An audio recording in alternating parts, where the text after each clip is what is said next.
Okay, this is John from Clock Repairs Merseyside again. This is the clock that in video 1, 2 and 3, this is video 4 of this clock.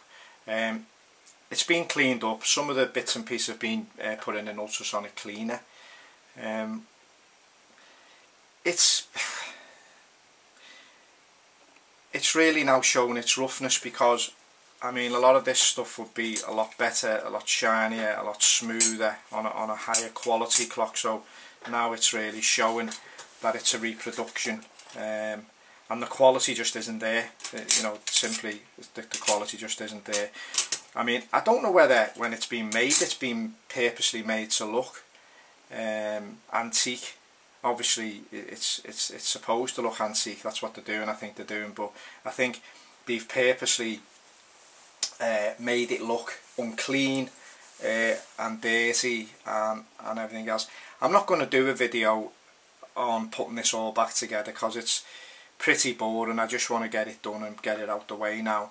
There was quite a bit of rust, and I do suspect there's some kind of damp in this house where this has come from, because there was quite a lot of rusting on some of the wheels and around other areas as well. You can actually still see some on the top of the enamel. But yeah, the quality really isn't there. It's at its best. I don't want to go any further with it, to be honest with you, because I think there's also a lot of inconsistencies as well with the brass. So you know, you're going to get sort of spots where it's much more shiny than others, and it'll look a bit unsightly. So I've pretty much just, you know, just give it a bit of a clean, a lot of the stuff in the ultrasonic cleaner, and then I've just left it at that. On the movement, as you can see, there's some still sort of marking, which would look like watermarks really, but they're actually not. It's the actual plate. It's not smooth. It's like got a grain on it. It's quite rough.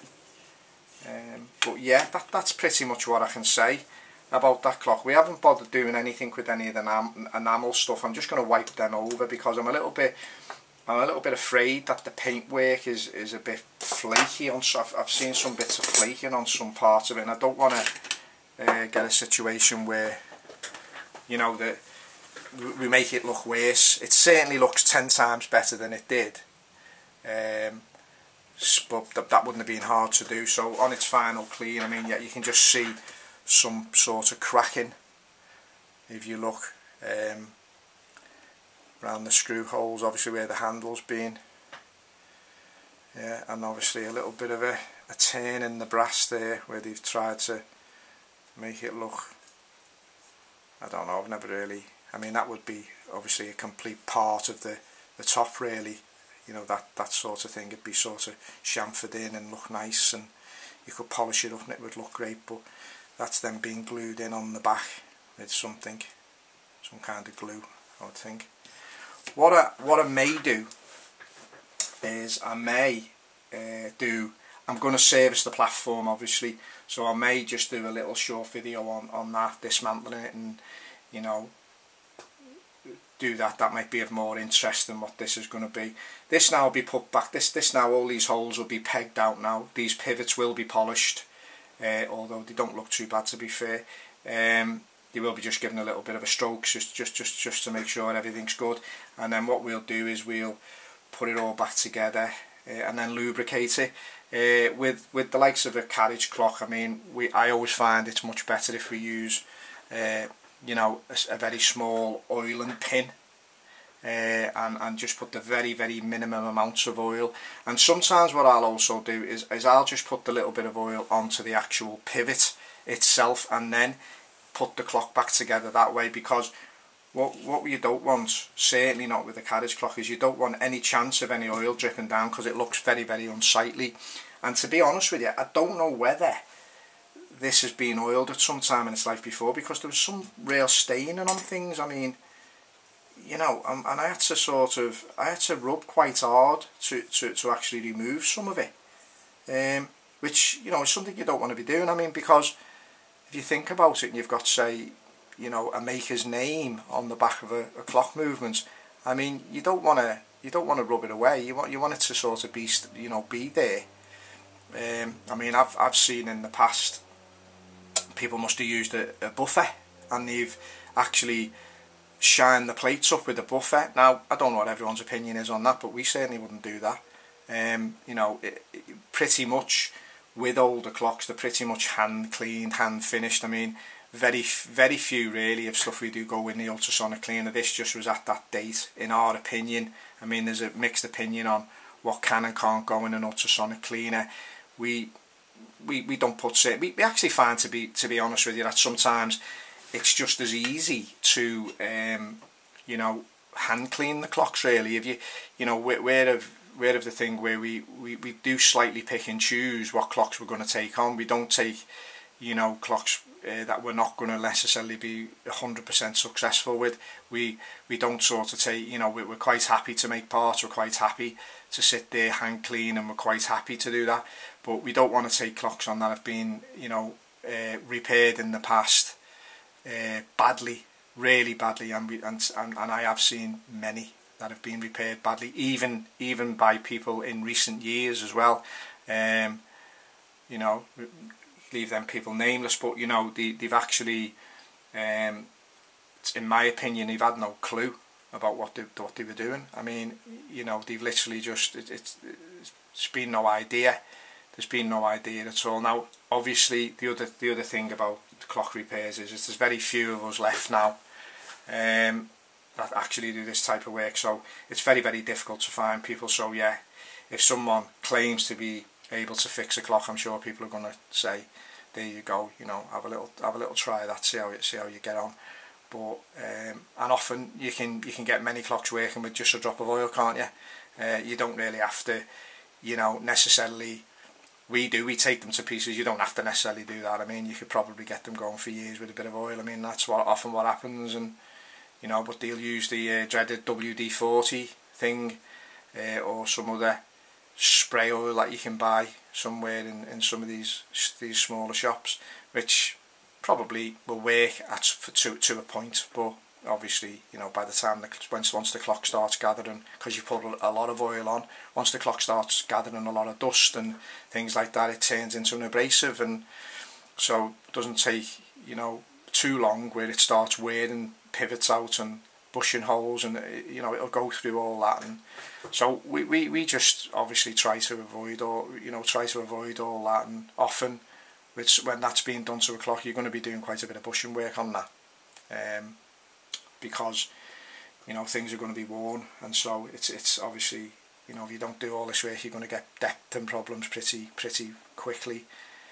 So we just tend to follow the same procedure all the time. We just pretty much strip it down and go through it that way, and often we find little things. Surprisingly, with this clock, there's not a lot of wear on the pinions and nothing. You know, it's quite good from that point of view. But from what I can gather from the lady, it's been under the bed for years, and she hasn't touched it. So it stopped, and she didn't bother, because she sort of claims that her grandkids fiddled around with it, and you know, and she sort of didn't. She thought she didn't want to make it worse, and she couldn't find anyone to fix it. And then she happened to stumble across us, and we've took the job on for her. But yeah, I was under no illusion that it was not a you know, an antique carriage clock. It's definitely just reproduction. Quite well made, if I'm honest, quite heavy, quite solid, as we've said in other videos, but really the quality now is just not there. It's you know, the plate is rough, it hasn't been finished in any way. You know, it's pretty, you know, to have watermarks on it, and the sort of the indentations. I mean, so you'd have to really go to town on that to get a good shine, and if you needed to get a really good shine on that, you'd have to sort of flatten it. You know, you'd have to really flatten it. And yeah, I think you might be you'd open a can of worms there on that, and the money's not there. The money's not in the clock. We're limited to what we can actually charge for this clock. I mean, she's pretty much made that very clear to us. I mean, you know, she's paying a fair price to certainly do it, but she's not prepared to go any further than that. And you know, we were happy that we were going to get it to a good situation with the money she's spending. I mean, if she comes across, if she'd come across with a situation, oh well, I only want to spend this on it, and it don't. Well, if we can't do it properly within that price range, well, it just doesn't get done. It's as simple as that. It gets knocked back. That's why we pick and choose what we're going to do. We don't want to take clocks that are not going to be successful. My reviews on Clock Repairs Merseyside on Google are 100%, and I aim to keep it that way. And I don't aim to compromise any of that through having customers telling me that, you know, they don't want to pay this and they don't want to do that and they don't want to do the other. It's entirely up to themselves. I mean, you know, take it somewhere else if you're not happy, and with our price. Sorry to be like that, but it works. Find the customers who dictate how much they want to pay, and, you know, I'll pay this, or I don't think it's worth that. They're your worst customers. They're the ones you need to steer clear of. You need to basically chase them, forget about them, get on with. There's plenty of clocks out there, very few clockmakers, plenty of clocks out there for you to do a good job on and get yourself a good reputation. Anyway, this is John from Clock Repairs Merseyside. I'm going to be signing off, and hopefully I'll come back at some point with video number 5 with this particular clock, but I'll just be you know, servicing the platform escapement. Well, we'll be taking it to pieces and I'll be having a look at it. I might also do another little video on loops and eyewear and stuff like that, and lighting and things like that, you know. That was a thing, you know, your eye stuff. I mean, I prefer to use a loop, but Steve, who works with us, prefers to have a head visor on. But for me, a loop. Maybe it's old-fashioned, I don't know. Anyway, have a good day. Thanks.